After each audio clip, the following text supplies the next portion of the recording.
This is Virgil Ortiz, and they're watching REED-BBS. REED-BBS. BBS. If a picture speaks 1,000 words, what does 3 pictures say? What do 3 pictures say? Jermell Charlo, former undisputed super welterweight champion of the world. He moved up 2 weight classes. He cashed out versus Canelo Alvarez 2 years ago. Lost his 154-pound titles. He was stripped of them, to be exact. No one beat him or took those belts from Charlo. Anyways, Lions only. Remember that? Lions only. Jermell Charlo rocking a lion's head to the ring for a fight. So he's clearly attached himself to lion imagery, him and his brother Jamal. So he posts an image of a lion with a giraffe's neck in its mouth. Then Charlo posts an image of a lion with a boot in its mouth. Then, oh no he didn't. Then Charlo posts an image of a lion with a shark in its mouth. Sebastian Fundora, the giraffe, the boot, come on. The boot is obvious. And the shark, the big fish, i.e., stablemate, former stablemate, Errol Spence Jr. What's up with that?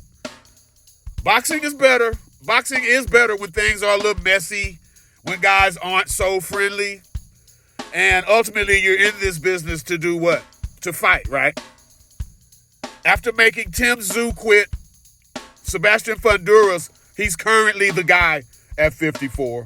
I don't think he's going to reign supreme and just clean the division out or anything close. But he's the guy right now. You got to give it to him. So I totally get why Charlo singled out the towering inferno, the super welterweight giraffe. I get that.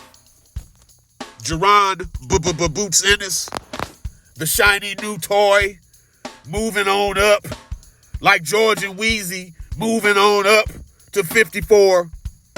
So I totally get why Charlo singled him out as well. But Errol Spence? Let's pull back a layer or two on the motivation for singling out Errol Spence this way.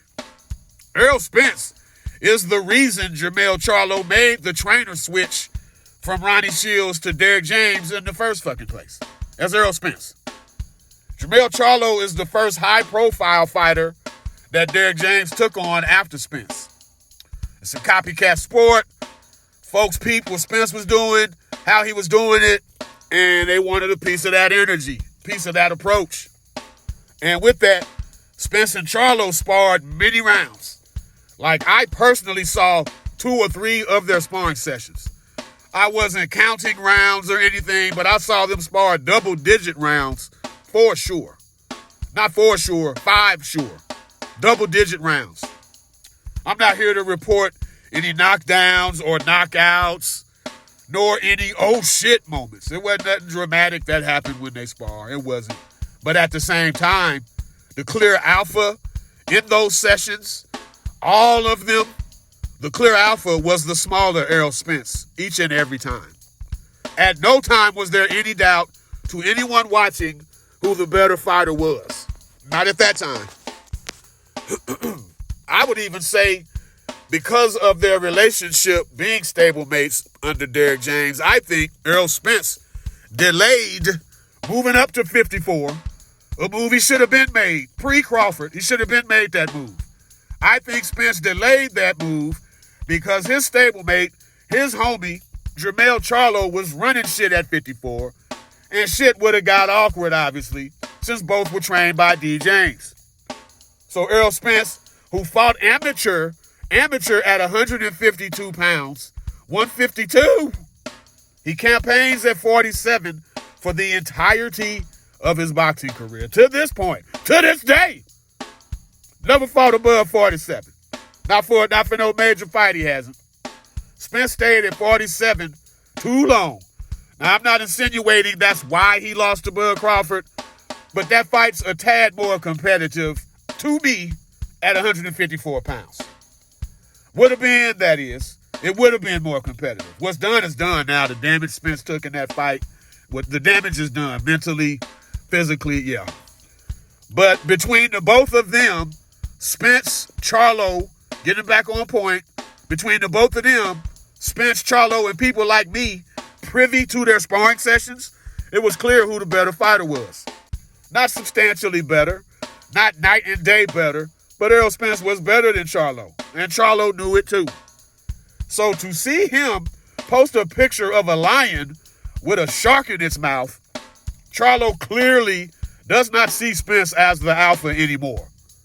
Charlo thinks Spence is done because there's a 0% chance of him posting something this damn provocative about Errol Spence, specifically about Errol Spence, back when Spence was unified welterweight champion. Back when they were sparring regularly, Charlo never would have done this. But Charlo's witnessed Spence's drinking, the partying. He's watched Spence's dedication to his craft wane. Of course, the accident. Charlo didn't believe he could beat Errol Spence before, but he damn sure believes it now. The deterioration, the presumed deterioration in Errol Spence is why Jermell Charlo posted what he posted. And timing is everything. REED-BBS, BBS. Blackberg Sugar, Bachelor's in Boxing Studies. Television! Fred Sanford of the Fistic Arts. When all is said and done, there's nothing left to say or do.